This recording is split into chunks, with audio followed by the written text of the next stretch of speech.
You know when you feel like something is wrong, but everyone around you acts like it's normal? That's how it's been for me for the past 6 months. Every time I walked into that glass-enclosed conference room, smelling of expensive coffee and rotten morals, some part of me screamed, and I learned to keep quiet, put my head down, do my job. My name is Livia Mora, I'm 32 years old, and for 3 years I was a senior information security analyst at one of the largest pharmaceutical logistics companies in the country, Thera Global. A pompous name, ethical on the surface and rotten at heart. I was hired to protect their data, but in the end, I was the one who had to protect the truth of themselves. It all started with a file, a simple XML file left on the wrong server, unencrypted. A silly mistake by someone in the tax department. But that mistake caused me to dig a hole. And the more I dug, the more rot oozed out the sides. I discovered an irregular transfer of expired medicine, then falsified contracts, and worst of all, names of children whose treatments were canceled due to a technical error when, in fact, the medicines were being redirected to ghost clinics in upscale neighborhoods, lives exchanged for performance bonuses. But who am I, right? A CLT employee with debts from my sick father and overdue rent. I did everything right in life. I never stole, never omitted, never cheated. And for that very reason, I was always seen as weak, too ethical, too idealistic, too easy a target. But that day, that very moment when I saw my own 7-year-old cousin's name listed among the canceled records, I knew something inside me had died, and something else had awakened. An anonymous complaint wouldn't bring those people down. It wasn't enough to send evidence to HR or contact the corporate ombudsman. Everyone there was there, contaminated. They protected themselves like an immune system against the truth. So I made a decision. It was not enough to speak the truth. I needed to expose it, lay it bare, tear apart the curtain of hypocrisy and shed light on the basements. I knew every vulnerability in that system. After all, I was the one who helped to shield it. And precisely because of that, I knew how to dismantle it from the center out. But the question that haunted me in the following days was, how far was I willing to go to let everyone know what I knew? Spoiler, until the end, even if the end was me. That Friday, the sky dawned heavy over São Paulo, and inside me, the feeling of foreboding was already throbbing. I arrived early, as usual. I went through the turnstile, greeted the receptionist who didn't even look at me, and went straight to my office. There was something strange in the air. It wasn't just paranoia. At 9:17, my extension rang. It was Leticia, from the board of directors. Livia, Mr. Augusto has asked for your presence in meeting room 12. Now. Augusto Andrade, vice president of operations, my direct boss, a man who wore perfume that was too expensive for someone with a cheap soul. I knew that tone, too formal for a compliment, too direct for it to be nice. I put on my navy blue blazer and went. When I walked in, there were more people in the room than I expected. Augusto was sitting at the head of the table. On his left was Sandra, from the legal department.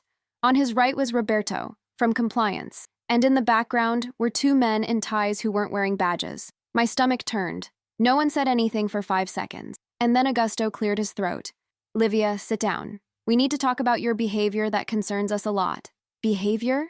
I was still trying to understand when he turned the laptop toward me. On the screen were screenshots of my access to administrative folders, records that, technically, were not under my direct jurisdiction. Nothing I couldn't justify. I was in security, after all. But the tone he used next cut off any possibility of explanation. You have exceeded the limits of your position. You are handling data that does not concern your jurisdiction. This is serious. Serious. I wanted to laugh. I wanted to scream. But all I did was grit my teeth. He continued. We received an internal opinion suggesting your precautionary suspension while we investigate possible violations of the confidentiality policy. And it was there, exactly there, that the penny dropped. They knew, and they were protecting themselves. Worse, they would use me as a scapegoat. Who made that statement? I asked, my voice firm on the outside, but my chest trembling. The information security team itself, under my supervision. I wanted to get up. I wanted to pound the table. But then he said something that destroyed me more than any accusation. We expected more from you, Livia. You were a promising bet. Was. That word kept coming back to me, as if everything I had given to that company, the extra shifts, the weekends I had skipped, the loyalty, had been for nothing. I was escorted to my desk to collect my belongings, like a criminal. People looked at me out of the corner of their eyes, and those who always smiled at me pretended not to see me. There, in that silent hallway, I understood the game. They had turned the tables before me. And now, they were playing their cards as if I were the traitor. But what they didn't know is that the real war hadn't even started yet. In my bag, there was a hidden flash drive, and in it, the seed of their downfall. You don't understand what rock bottom is until you feel like you're screaming, and no one answers. I left the Thera Global building in a light drizzle that seemed to mock my pain. I had a cardboard box in my arms, my personal belongings, my now deactivated badge, and what was left of my dignity. No one called, no messages from colleagues, no "stay strong, friend," just silence, cold, and oblivion. The following days were even worse. In the first case, I tried to call Sandra from HR. Nothing. In the second case, I tried to talk to Fernando, who had been my mentor in the beginning. Message viewed, ignored. In the third case, my mother called me saying that she had received an anonymous email suggesting that I was involved in corporate espionage. That's when I realized it wasn't just a dismissal. It was a destruction of reputation. Rumors started to spread on social media. Someone leaked that I had hacked into systems, that I had stolen confidential data, that I was under criminal investigation. All lies, all carefully planted. And as always, no one cares about the facts when the gossip seems more palatable. That month was a spiral. I received an email from my health insurance provider. My insurance had been suspended since the company had informed me of my dismissal for just cause. The bank froze my student loan, and my father had a relapse and needed to be hospitalized. I had to sell my laptop to pay for the antibiotics I needed during my hospital stay. Ironic, right? It was the laptop where I had already started saving part of the tests. Thank God the backup was still on my external hard drive. If that hard drive disappeared, everything would be lost. But it wasn't just the outside world that was falling apart. It was inside me too. I found myself staring at the ceiling for hours, crying in secret, as if admitting pain was weakness. I asked myself 1,000 times, was I too naive? Should I have kept quiet? Were they right to discard me? I started to believe the lies they told about me. Until one night, on the verge of despair, I received a private message from a profile with no name, just one letter. K. You're not crazy. I saw what you saw, and I can help you. But you have to trust me. Don't answer here. Go to the old warehouse on Rua Laranjeiras. Tomorrow, 9 p.m. Take the evidence, and go alone. My heart froze. For a moment, I thought it was a trap. But something about that message woke me up again. Maybe it was the first spark of hope, or the absurd desire to still believe in justice. At that moment, under the torn blanket and with my stomach churning with fear, I decided, if my reputation was already destroyed, there was nothing left to lose. I would go all the way. And if they wanted war, I would return with silence, code, and chaos. That night, the city seemed quieter than usual. Laranjeiras Street was a defunct industrial alley, where old rusty metal warehouses lay like skeletons from a bygone era. I had passed by there years before, when a Thera Global project almost rented the area for logistics expansion. The place ended up abandoned, and it was there, in the dark, without cameras and without witnesses, that the first chapter of my revenge came to life. I arrived at 8:55 p.m., without a car, without a cell phone, only with the external HD hidden under the waistband of my jeans, along with a screwdriver that made me feel less vulnerable. I waited.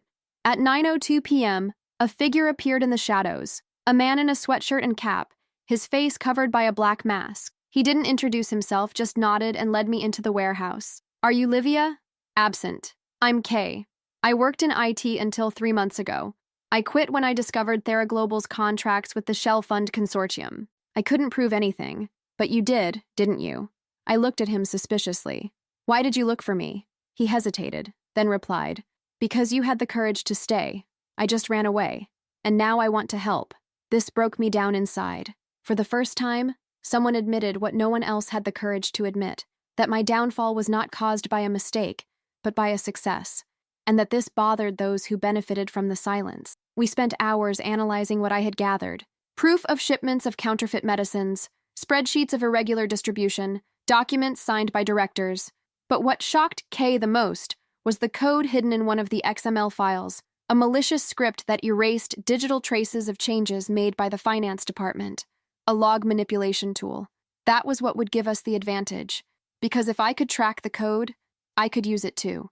In the following days, we started communicating again in encrypted form. Kay guided me on how to access servers without leaving any traces. He taught me reverse mirroring techniques. It was all simple, but effective. And most importantly, He gave me back something I thought I had lost forever: control. Little by little, I rebuilt my base. I borrowed a laptop from an ex-boyfriend who still owed me favors. I stole Wi-Fi from a coffee shop I used to frequent.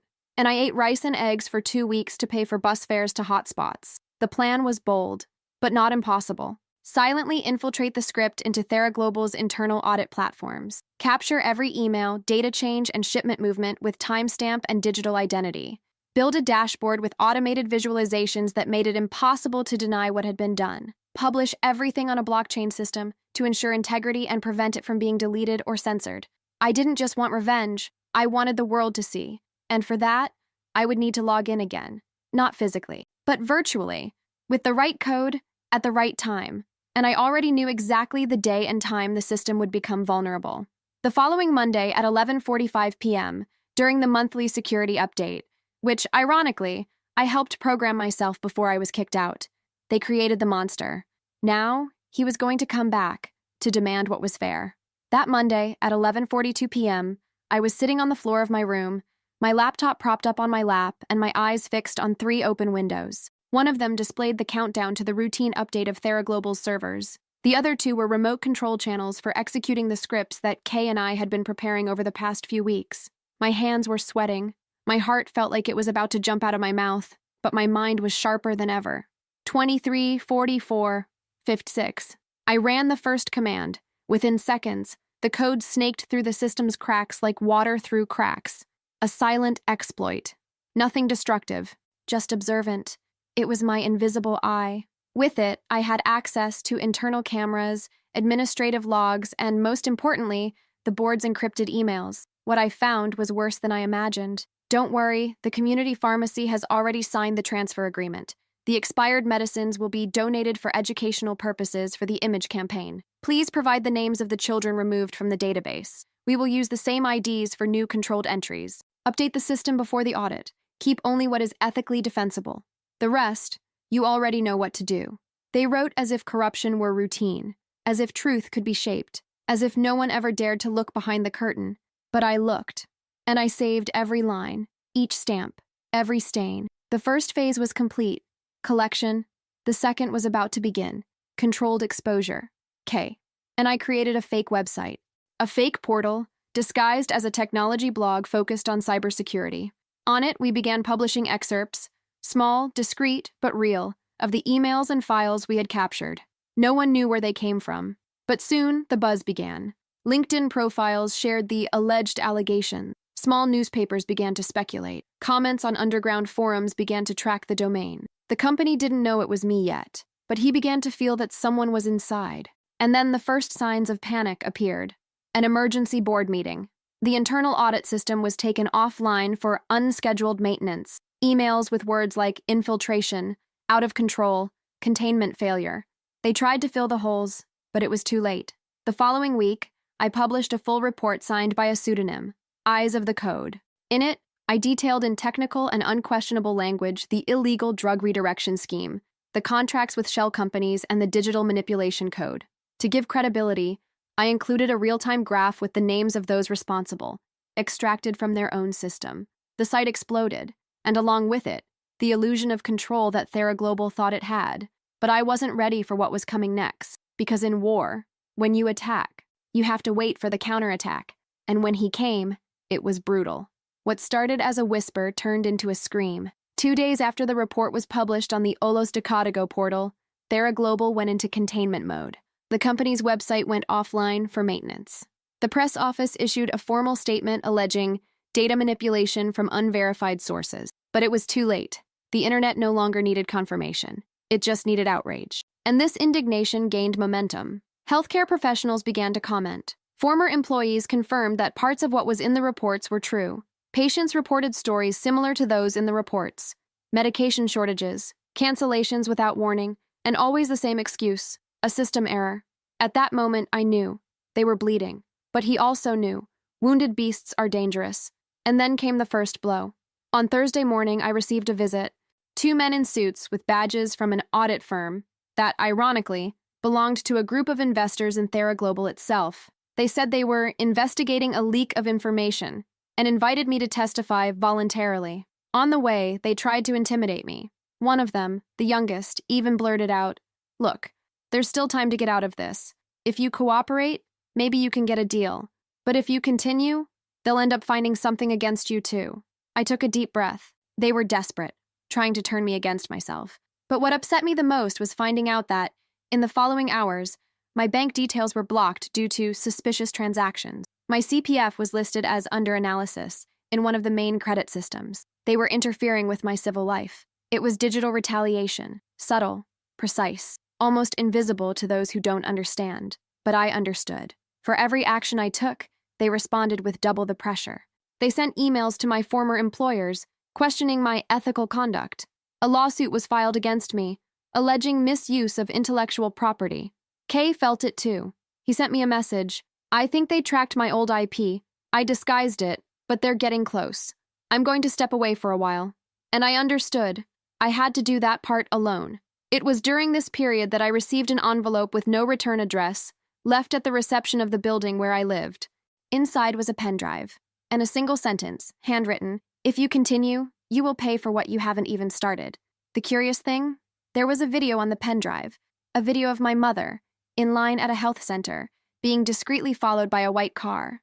Another of my goddaughter leaving school, with the same license plate in the distance. They were trying to break me where it hurt the most, and it was there, right there, that what was left of my hesitation was buried. Because when they threatened my family, they stopped being just corrupt. They became monsters. That night, I opened the database I hadn't touched yet, the records of the supervisory board.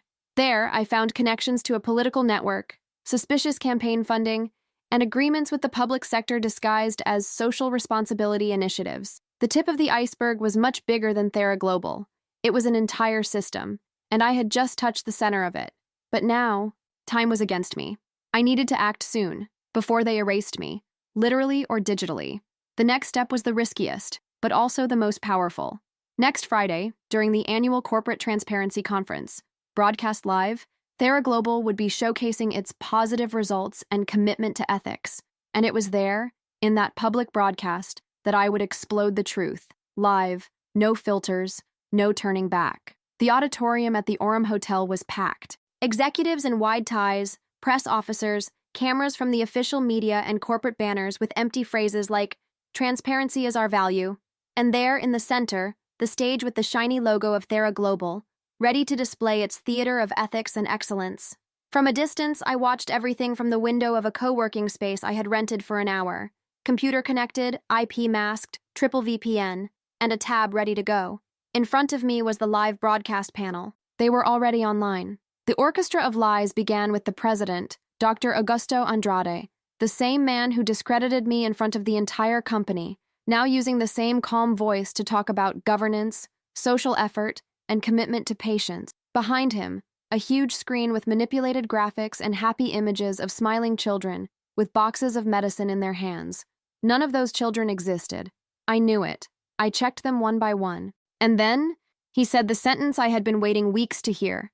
"We are proud to announce that our processes are 100% compliant with Anvisa, WHO, and international best practice standards." That was my cue. With one click, I ran the code.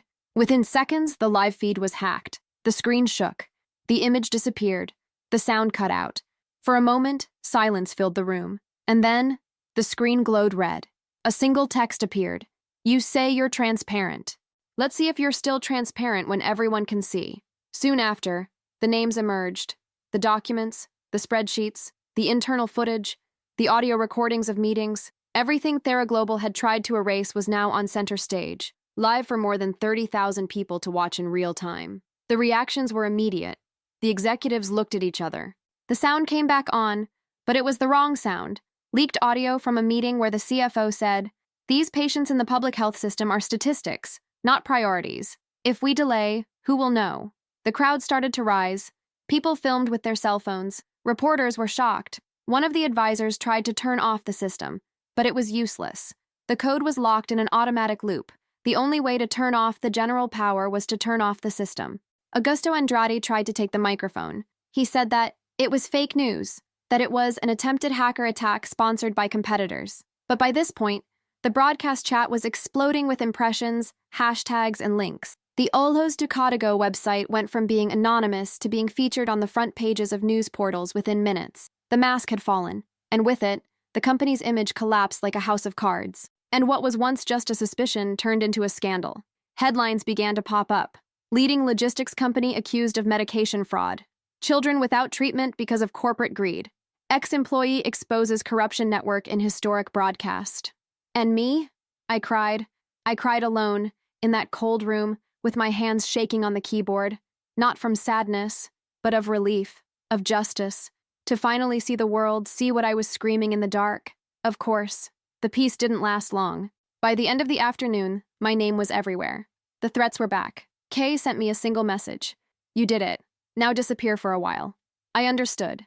I had won, but I didn't come out unscathed. In the days following the broadcast, the entire country's eyes were on TheraGlobal. The headlines were relentless. Court opens investigation against company for fraud in distribution of medicines. Thousands of patients may have been affected by an internal corruption scheme. Dossier published by former employee brings down multinational board of directors. The video of the invasion went viral. Analyses, podcasts, legal commentators. Everyone was wondering, who was the person behind Olos Ducatigo? Some said it was an activist group. Others thought it was an insider thirsting for revenge. I watched everything from the shadows, without appearing, without claiming responsibility, because it was not yet safe. But justice finally began to happen. In less than a week, 3 directors were removed. 2 resigned irrevocably. Augusto Andrade, my former boss, appeared in a pale, nervous video, denying everything. But soon after, the IRS froze his assets. Emails surfaced with his name directly involved in illegal contracts. The Ministry of Health has launched an emergency audit, and TheraGlobal lost million-dollar contracts with the public sector. For the first time, the system was shaking. But outside, I was also paying the price. Even without revealing my name, the corporate elite was already whispering. I had become a dangerous whisper. Employers avoided contact. Fake profiles tried to tarnish my image on social media. My personal data was leaked on a vigilante forum. I received threats by email, anonymous message, and envelope.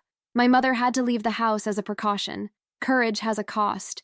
And when you mess with those in charge, that cost is high. Kay is gone. Literally. No sign. No word. Maybe he ran away. Maybe he was erased. I never knew. But a part of me believes he managed to escape, that he survived. With the repercussion, some media outlets started to contact me. One journalist in particular, Daniela Vilas, approached me with respect, sensitivity, and intelligence. She said she wanted to tell the story behind the fall, to give voice to the face behind the courage. I know it's you, Livia, and if you let the world know, maybe it will inspire others to do the same. But at that moment, I still didn't know if I wanted to be a symbol. I just wanted to breathe. I began to live a more secluded life. I moved to another city. I changed my documents. I got a small remote job where no one knew my real name. I started looking back. I started to be suspicious of the intercom, the doorbell, the footsteps behind me. It wasn't his fault. It was survival. And yet, at night, I lay my head on the pillow and remember my cousin's face. The day my mother called me crying, saying that the health center treatment had resumed. The audio of a nurse saying that the medicines were finally being delivered to her neighborhood. That was worth every second. The fall of TheraGlobal didn't just destroy one company. She exposed a structure, a culture of impunity, a cycle. And for the first time, there were cracks. But even with the mighty falling, there was still something no one could give me back. My peace. They say doing the right thing leaves you at peace. Lie. Doing the right thing tears you apart. It tears you off the comfortable ground of ignorance. It brings you face to face with everything you wish you had never discovered. Today, almost a year after TheraGlobal went down, I still wake up in the middle of the night thinking someone might find me. I still talk to my mom in code. I still use a VPN to send emails. I still hide my face in photos. The freedom I bought cost me my name. Olos Ducatigo became a symbol, a movement. Other complaints began to emerge. Universities began to use the case as an example of digital ethics. NGOs created forums to protect whistleblowers, and part of me feels proud, but also tired. I'm not a heroine. I didn't do what I did for glory. I did it out of anger, out of helplessness, out of justice, and yes, out of revenge. Because when Augusto humiliated me in that room, when I saw my cousin's health being treated like a statistic, when my family was threatened, I stopped wanting to change the world. I just wanted him to feel it, and he felt it. Today, he is facing 3 lawsuits. His assets have been frozen. He was seen in a psychiatric clinic, according to rumors. And I don't feel sorry for him, but I don't feel joy either. I feel empty. Revenge did not fulfill me, but it freed me from the weight of cowardice. And maybe that's enough. I thought about telling the world who I am, putting my face out there, my name, owning up to what I did. But then I remember what I saw in that shed, the threats, the white car, the video of my mother being followed.